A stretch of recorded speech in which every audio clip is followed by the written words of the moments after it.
Continuamos armando diálogos.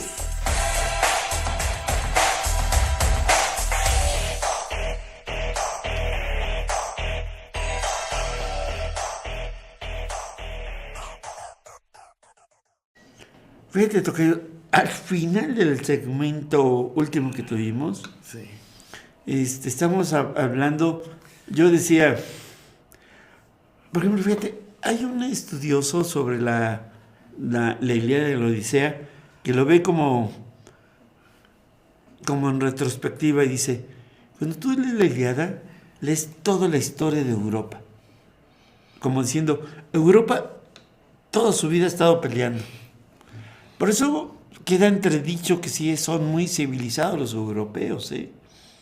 Tal vez no sean tan civilizados, tal vez siempre esté una lucha por poder, por tener control, por dominar a otros. Por ejemplo, acabo de descubrir textos, lo digo porque ahora se puede ver tiempo después, que la vieja Yugoslavia antes estaba muy bien en la época de su socialismo y después se dividió y se fracturó, y después de esta fractura, divide y vencerás, está cayendo en una indómita vértigo de caída libre en su economía, en su política. Ya no se habla de eso. Pero quiero decir que ahí donde de alguna manera Estados Unidos impone su poder, todo se marchita. Es como quizás viste tú la versión de El Rey León, ¿te acuerdas? De esa imagen para niños de esa película, donde cuando los leones manejan la situación, todo va muy bien. Pero cuando las hienas manejan la situación, todo se pudre. Que pues es una película muy de monarquía, ¿no? Sí. Del elegido y de la herencia, y que a mucha gente le fascina y le gusta, pero finalmente pues es una monarquía realmente la que está ahí funcionando, ¿no? Y bueno, son los lenguajes no escritos de que todavía nos gusta mucho el poder centralizado. Sí. De hecho, hay que decirlo mucho, luego lo comentaremos en otro programa sobre la reforma electoral del Plan B. Pero México sigue siendo un país presidencialista. Y si uno ve las estructuras de poder y del partido y en el poder Morena, a pesar de ser un partido de izquierda, tiene muy poco de sistemas de base, de decisión de abajo hacia arriba. Sigue todavía muy fuerte el presidencialismo. Muy dirigido por el presidente o la presidente, el presidente antes y la presidenta ahora. Y también depende mucho de sus liderazgos más visibles, ¿no? Que algunos de ellos sí, caídos en desgracia y desgastados, algunos de ellos, pero no tenemos esa cultura de abajo hacia arriba. Entonces tenemos mucho todavía ese modelo donde la participación de las bases, la democracia de base o directa poco funciona. Y bueno, pues todavía estamos en eso, y obviamente los liderazgos poderosos y muy fuertes, porque hablabas de Yugoslavia, el general Tito, que era reconocido por haber luchado contra los nazis y demás, era el líder que cohesionaba a Yugoslavia. Se nos murió Tito y se cayó el sistema, o el control interno desde arriba, y pues se dieron con todo. Tú que estudiaste en la Escuela República de Yugoslavia. Sí, exactamente. De eso es que acaba de salir algunos reportajes sobre eso, tiempo después. Sí. Pero sí, tienes toda la razón. Es parte también un poco extraña de mi historia. Yo estudié en la Escuela República de Yugoslavia y en México, y había como mandatarios yugoslavos que iban a visitarnos de vez en cuando. ¿En serio? Fíjate, qué interesante. Sí. Y hablaban de la humanidad, del socialismo autogestionario. ¿En serio? Sí. Mira qué interesante. Y fue muy interesante porque Yugoslavia logró tener una relativa independencia de la Unión Soviética y creó esta idea de la autogestión. Así que es un discurso muy interesante, el concepto de autogestión. Significa que que los países puedan ser libres y soberanos, pero también la idea de que las organizaciones sociales, campesinas, obreras y demás puedan por sí mismos autodirigirse. Sí. Y eso es una idea muy interesante que también se quiso impulsar en Checoslovaquia, pero más que ahí sí en el 68 los tanques rusos llegaron y los Irrumpieron. pararon en seco, ¿verdad? Y la idea original de los soviets, de la Unión Soviética, eran eso. Las ideas originales de las comunas chinas eran eso, el poder de los campesinos, el poder de los obreros. Es un problema de poder muy interesante que finalmente sobre esas organizaciones horizontales y democráticas de la gente, pues se fueron imponiendo los líderes, las burocracias, los intereses estatales, y eso pues no ha permitido que existan modelos muy interesantes, ¿verdad? De democracia de base o del pueblo. Fíjate que ahorita que hablas de la Odisea, voy a hacer un comercial.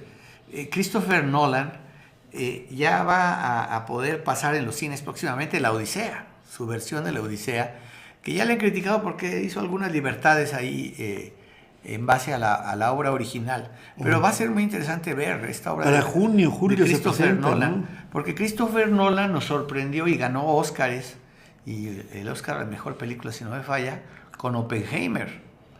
Y Oppenheimer es una película, fíjate muy que crítica. yo no pensé que una película tan profunda y seria como incluso puede ser la Odisea, como que tú lo has leído mucho, has platicado en este programa mucho de la Odisea, pero Oppenheimer a mí me sorprendió de cosas que yo realmente no sabía. Y que son judíos. Oppenheimer era judío. Por cierto, sí. Y eran lo es. judíos junto con su hermano, y otras gentes eran judías del Partido Comunista de los Estados Unidos, eran de izquierda. Qué cosas tan locas, ¿verdad? Y hay que recordar que en Israel hubo experimentos colectivistas, los famosos, a ver cómo se llaman, ¿Kibutz? ¿ya? Una maestra del trabajo social de la Universidad Juárez, se llama Elena, fue en viaje a conocer la experiencia de las cooperativas o de las organizaciones de producción campesinas de Israel, y muchas de esas fueron creadas por estos judíos que eran, alguien que se pudiera pensar ahorita, judíos de izquierda, ¿no? Judías, Es que sí los hay, sí. Y entonces Oppenheimer desarrolla la bomba atómica con la idea de impedir o de detener a los nazis en contra de los judíos. El problema es que los tiempos históricos resultaron que cuando ya la acabaron, ya estaban derrotados los alemanes, y entonces la bomba atómica ya no se destinó contra el nazismo, que eran los enemigos sino contra Japón. Contra Japón.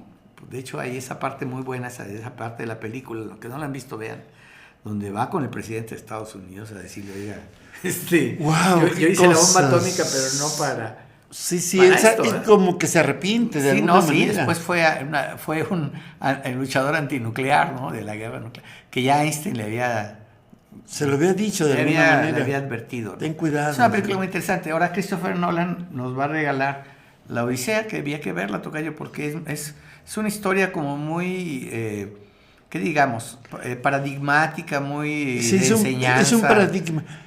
Tú dinos, porque tú sabes más a eso que yo. Hay un autor que dice, si tú lees la Ilíada es cuando los troyanos, los griegos van a luchar contra los troyanos, dice, es como si abrieras un periódico europeo, como diciendo, toda la vida de los europeos ha sido luchar, guerrear, pelear. Por eso cuando uno piensa que los europeos son como la cumbre de la civilización, te das cuenta que si acaso fuesen la cumbre de la civilización, es una civilización guerrera, peleonera, guerrerista. Y hay textos muy padres que critican, que como diciendo, la Ilíada prefiguró la idea de que Europa es un campo de batalla. Y si te das cuenta ahorita, ya no hablamos ahorita mucho de esto, pero Rusia y Ucrania y la OTAN y todo esto que estamos hablando de los conflictos internacionales tiene que ver con esta historia de la permanente guerra de los supuestos civilizados, de los supuestos amos del pensamiento, pero que en el fondo no son más que unos guerreristas que nunca ceden en pelearse, izquierdistas con derechistas, españoles contra catalanes, franceses contra argelinos, la perpetua y constante guerra. Y si tú ves ahorita el panorama de Europa, parecería que hay un avance de la derecha, Pero ahora hay un avance de la izquierda y ves que Vox en España está como reduciéndose, Creo que va a haber aniquilándose. victorias de las los fuerzas de izquierda franceses. en Dinamarca y en Francia ganaron las principales capitales, entre ellas París, ¿no? Los Sí, socialistas. y Meloni en Italia no ha sido refrendada. Entonces, Vivimos un mundo muy como caótico, ¿no? Donde en unas Súper partes caótico, sí. el conservadurismo gana y en otras partes las izquierdas, que yo siento que en ese sentido todo el mundo debemos, y además porque en México también se da ese debate, comprender un poquito qué representan unos y qué representan otros, qué proponen unos. Que por cierto, el colmo de Trump es tener en la ciudad más simbólica de Estados Unidos, en Nueva York, a un cuate que fue migrante o una familia migrante que es islámico y que es y que habla en socialista. español, y que habla en español. Y bueno, habla en varios idiomas, pero también habla español, Sí. ¿no? El idioma que no le gusta a Trump tampoco. Sí. Tocayo, estamos a punto de acabar este segmento y posiblemente Es este un mundo, programa. es un mundo con mucha guerra, lamentablemente, muy tristemente, con mucha tragedia en Cuba, en las guerras que hay en Medio Oriente, en Ucrania. La misma guerra, el mismo ambiente tan tenso que se vive hoy en Estados Unidos. Ya llegó el ICE a los aeropuertos. Viene el Mundial, que también es todo un rollo de ¿Quién sabe qué va a pasar? Sí. ¿verdad? ¿Qué va a pasar? Hay gente que está haciendo llamados a no ir a Estados Unidos a los partidos. Entonces, lamentablemente vivimos esa algidez y también ese debate que hay en el mundo entre los proyectos que le llaman de izquierdas en general y de conservadores de un lado y de otro. Y todo eso pues hay que seguirlo leyendo y hay que seguirle dando seguimiento.